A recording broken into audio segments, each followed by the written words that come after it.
آپ بھی ان متاثرین میں شامل ہیں جن کا یوٹیوب چینل بند ہوا ہے، بلکہ ہم سبھی شامل ہیں اس میں. یہ بتائیں کہ اب آگے کے لیے کیا سوچا ہے آپ نے؟ اور چونکہ آپ کل اسلام آباد میں موجود تھے، آپ کی وہاں کافی صحافیوں سے ملاقات ہوئی، اور ان صحافیوں سے خصوصاً جن کے یوٹیوب چینلز جو ہیں وہ اس بندش میں آئے ہیں، تو کیا سوچ رہے ہیں؟ اور طلال چودھری صاحب تو کہہ رہے ہیں کرمنل کارروائی بھی ہوگی. سر یہ بتا دیں کتنی دفعہ آپ کو مبارک دیا ہے؟ ایک دفعہ پہلے دی تھی جب آپ وہاں پہ رہے تھے، اس کے بعد مجھے لگتا ہے مبارکیں جا رہی ہیں ابھی تک. اور یہ مبارکیں کتنی بھاری ہیں وصول کرنے کے لیے. دیکھیے سب سے پہلے تو یہ ہے کہ میری پوری کوشش ہوتی ہے کہ جب بھی میں کوئی بات کروں تو اس کو پوری طریقے سے ٹھوک بجا کے اس کے فیکٹس چیک کر کے بات کروں، ذمہ داری سے. دوسرا حصہ ہوتا ہے میری رائے کا، اور پاکستان کے دستور میں لکھا ہوا ہے کہ مجھے اپنی رائے رکھنے کی آزادی ہے.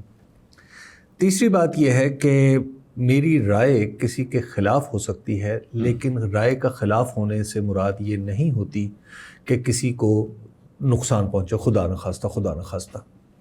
تو میں ان اصولوں پر کام کرتا ہوں، انہی اصولوں پر بات کرتا ہوں، اور کسی کی ذاتی زندگی کے بارے میں نے آج تک کبھی کوئی بات نہیں کی.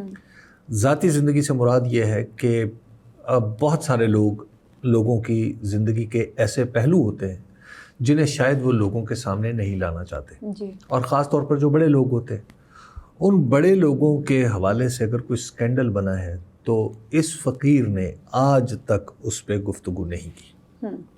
میں لوگوں کے ذاتی معاملات میں دخل اندازی کا اور صحافتی دخل اندازی کا بالکل قائل نہیں ہوں. یہ میرے اپنے پرنسپل ہیں جو میں نے اپنے اساتذہ سے سیکھے، ان پہ میں کام کرتا رہا ہوں.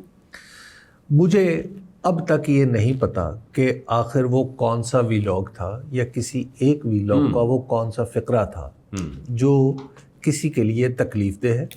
وہ تکلیف دہ تو ہو سکتی ہیں چیزیں، جمہوری اصولوں سے ہٹا ہوا ہے اور پاکستان کے دستور اور قانون کی دی گئی گنجائشوں سے باہر ہے.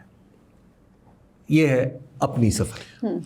دوسرا حصہ ہے اس کا کہ چلیے انکوائری ہوگی، الزامات لگتے رہتے ہیں. ایک اور چیز اس میں شامل کریں نا سر، وہ جو کورٹ آرڈر ہے اس میں جو سامنے لنک دیا ہوا ہے جی، وہ جو چینل کا ہے یا ویڈیو کا ہے وہ کھلتا نہیں ہے. ہم نے کھول کے دیکھا، وہ بہت سارے ہم نے کھول کے دیکھے ہیں، آپ کے والا بھی نہیں کھلتا، ادھر ایگزسٹ ہی کوئی نہیں پیج کرتا. مطلب یہ آرڈر کس قسم کا ہے جس کے اندر آگے لنکس انہوں نے دیے ہوئے ہیں ایز ثبوت کی جناب یہ اس کی بابت؟ اب یہ اندازہ نہیں ہے مجھے کہ آپ نے، تھینک یو ویری مچ کہ آپ نے ان کو چیک کیا.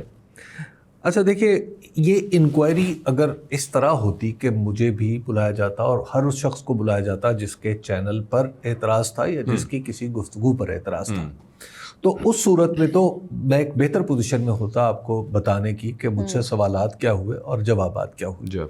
جب یہ کوئی سوال میرے سامنے ہے ہی نہیں تو میں جواب کیا دیتا؟ اچھا اس میں جب مجھے کسی نے بلایا ہی نہیں، اس قابل ہی نہیں سمجھا، کسی کو بھی نہیں بلایا ابیب صاحب. لیکن اس میں ایک اور بات بتا دیں، سنا تو نہیں گیا عدالت کی طرف سے، کسی کو بھی نہ کوئی نوٹس جاری ہوا نہ بلایا گیا، لیکن کچھ صحافیوں نے ای میلز شیئر کی ہیں کہ انہیں ایک ای میل آئی ہے. کیا آپ کو بھی ایسی کوئی ای میل آئی؟ جی مجھے بھی، میں نے ای میل وہ بعد میں دیکھی، آج دیکھی. کل جب میں اسلام آباد میں تھا تو میں ایک جگہ بیٹھا ہوا تھا تو مجھے ایک دوست نے بھیجا کہ آپ کا چینل بلاک ہو رہا ہے، آپ کا اس لسٹ میں نام ہے. وہ میں نے دیکھا تو میرے دوست ہیں مزمل شاہ صاحب، انہوں نے وہ فیس بک پر لگایا تھا اور اس کی کسی نے وہ تصویر لے کے مجھے بھیجا. تو میں نے مزمل کو فون کیا، میں نے سمجھا کہ شاید مزمل کا نام غلط طور پہ کسی نے استعمال کیا. تو میں نے مزمل سے پوچھا، انہوں نے کہا جناب وہ آرڈر آ چکا ہے. اچھا. اس کے بعد میں نے پھر اس کو سنجیدگی سے لیا. جب میں نے دیکھا کہ اس میں میرا نام بھی شامل ہے تو ظاہر ہے ایک پریشانی تو ہوتی ہے، اور چونکہ پیکا ایکٹ کے تحت ہے تو اس میں یہ جو طلال چودھری صاحب فرما رہے ہیں کہ پرچے کی گنجائش بھی نکلتی ہے کہ اس میں یہ بھی ہو سکتا ہے. ویسے یہ بات ہمیں کافی عرصے پہلے سے پتا تھی ابیب صاحب، آپ کو یاد ہوگا آپ نے بتایا تھا ہمیں. یہ دیکھیے اب پلاننگ بہت پہلے سے یہ جو معاملہ تھا، یہ جو معاملہ ہے، اب ہم تو ظاہر ہے اپنے طور پہ ہمارے پاس کوئی دوسرا راستہ نہیں ہے سوائے عدالت کا. عدالت سے جو موجودہ عدالت ہے اس کا احترام سارا آنکھوں پہ، جس نے یہ آرڈر جاری کیا ہے، لیکن ہمیں بلا لیتے، ہم سے پوچھ لیتے کہ بھائی یہ تمہاری یہ گفتگو ہے، ہم سے کچھ سوال پوچھتے، جواب طلب کرتے، تو ہمیں اب قانون کے سامنے جھکنے میں کبھی کسی کو آر نہیں ہونا چاہیے. تو اگر کہیں غلطی ہوتی تو تسلیم کرتے. اب مسئلہ یہ ہے کہ نہ انکوائری سٹیج پہ بلایا گیا نہ عدالت میں بلایا گیا اور یہ حکم جاری کر دیا گیا, اور اس کے بعد وہ پوری دنیا میں اس وقت گردش کر رہا ہے. اور پاکستان کی جو جگ ہسائی جو ہو رہی ہے پاکستان کے اندر, جو جرنلزم کی جو آزادی صحافت کا انڈیکس ہے, وہ اب اگلے سال پتہ نہیں کیا ہوگا کہ 152 پہ پہلے تھا, پچھلے سال مسلسل گرا, 6 درجے گرا اور اس سال 158 پہ آ گیا.